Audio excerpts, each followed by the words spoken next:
पदाधिकारी आणि कोविड सदृश परिस्थिती असताना देखील येथे आवर्जून उपस्थित असलेले सर्व स्नेहीजन, खरं तर आज सर्वप्रथम मी मराठवाडा साहित्य परिषदेचे मनपूर्वक आभार व्यक्त करते, कारण त्यांनी या सन्मानाला मला लायक समजून यथोचित सत्कार केला। खरं तर हा सत्कार म्हणजे शिक्षण क्षेत्राचा सत्कार। शिक्षक म्हणून जगत असताना मला थोडंसं आठवतं, बीएडला असताना शिक्षक 4 अवस्थेतून जगत असतो। आनंद अवस्था, अस्तित्व टिकवण्याची अवस्था, प्रभुत्व निर्माण करण्याची अवस्था आणि स्थिती अवस्था।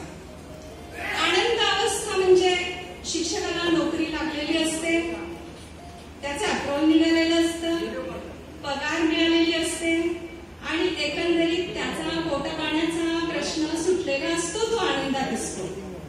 त्यानंतरची जी अवस्था आहे ती अस्तित्व टिकवण्याची अवस्था। या अवस्थेमध्ये शिक्षकाला त्याचं अस्तित्व टिकवायचं असतं। तो वेगवेगळे प्रयोग करतो, उपक्रम करतो, काहीतरी कृत्य करतो आणि विद्यार्थ्यांच्या ते गळे उतरवण्याचा प्रयत्न करतो आणि एकंदरीत आपलं अस्तित्व निर्माण करतो। त्यानंतरची जी तिसरी अवस्था आहे ती प्रभुत्व संपादन करण्याची अवस्था। या अवस्थेमध्ये शिक्षकाने वेगवेगळ्या कृत्य वापरून आपलं प्रभुत्व आपल्या शैक्षणिक वर्तुळामध्ये निर्माण केलेलं असतं आणि तो समाधानाच्या स्थितीत असतो। आणि चौथी आणि अत्यंत महत्त्वाची अवस्था म्हणजे स्थिती अवस्था। या अवस्थेमध्ये शिक्षक विझण्याच्या अवस्थेत असतो आणि त्याला काहीतरी कौतुकाची थाप हवी असते, कारण त्यानं केलेलं जे काम असतं त्या कामाची दखल कुणीतरी घ्यावी असं त्याला या अवस्थेमध्ये वाटत असतं। आणि मला अगदी सांगायला खूप आनंद होतो की आपली जी मराठवाडा साहित्य परिषद आहे, ही साहित्य परिषद शिक्षकांना विझू नाही देत, त्यांना तेवतून सतत तेवत ठेवण्याचं काम करते अगदी दरवर्षी। आणि माझा परिचय देत असताना सरांनी आवर्जून सांगितलं की मॅडम कविता करतात, तर मग या कार्यक्रमाच्या निमित्तानं एक छोटीशी कविता आपणापुढे सादर करते। मराठवाडा साहित्य परिषदेची आहे ख्यातीच न्यारी, मराठवाडा साहित्य परिषदेची आहे ख्यातीच न्यारी, ठेवतात ते नेहमीच कार्यक्रम भारी भारी, ठेवतात ते नेहमीच कार्यक्रम भारी भारी। आज ठेवलाय त्यांनी सत्कार आदर्श शिक्षकांचा, आज ठेवलाय त्यांनी सत्कार आदर्श शिक्षकांचा, आदर्श संबोधून आम्हाला तुरा रोवलाय तो डोक्यावर मानाचा, आदर्श संबोधून आम्हाला तुरा रोवलाय तो मानाचा। कौतुकाची थाप त्यांनी आमच्या पाठीवर दिली, कौतुकाची थाप त्यांनी आमच्या पाठीवर दिली आणि खरं सांगू आमची जिम्मेदारी आणखीनच वाढली, खरं सांगू आमची जिम्मेदारी आणखीनच वाढली।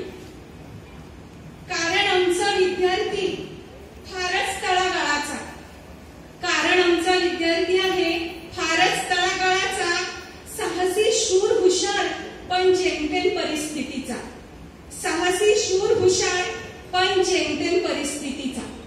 पुस्तकी ज्ञानासोबत आम्ही त्यांना व्यवहारी संस्कार देतो, पुस्तकी ज्ञानासोबत आम्ही त्यांना व्यवहारी संस्कार देतो आणि म्हणूनच आमचा विद्यार्थी रोज मातापित्यांचे दर्शन घेतो, म्हणूनच आमचे विद्यार्थी रोज मातापित्यांचे दर्शन घेतो। जग जवळ केलं त्यांनी, देतो आम्ही त्यांना डिजिटल ज्ञान आणि म्हणूनच संगणक मोबाईल झालाय त्यांना आता जीव की प्राण। पुरस्कार मिळणे हे शिक्षकाचे ध्येय नसतेच कधी, पुरस्कार मिळणे हे शिक्षकांचे ध्येय नसतेच कधी। आदर्श बनावा आमचा विद्यार्थी, हीच तर आमच्या कामाची खरी पावती, आदर्श बनावा आमचा विद्यार्थी, हीच तर आमच्या कामाची खरी पावती। शेवटी म्हणते शिक्षक आहे समाजात आज म्हणून समाज आहे टिकून, शिक्षक आहे समाजात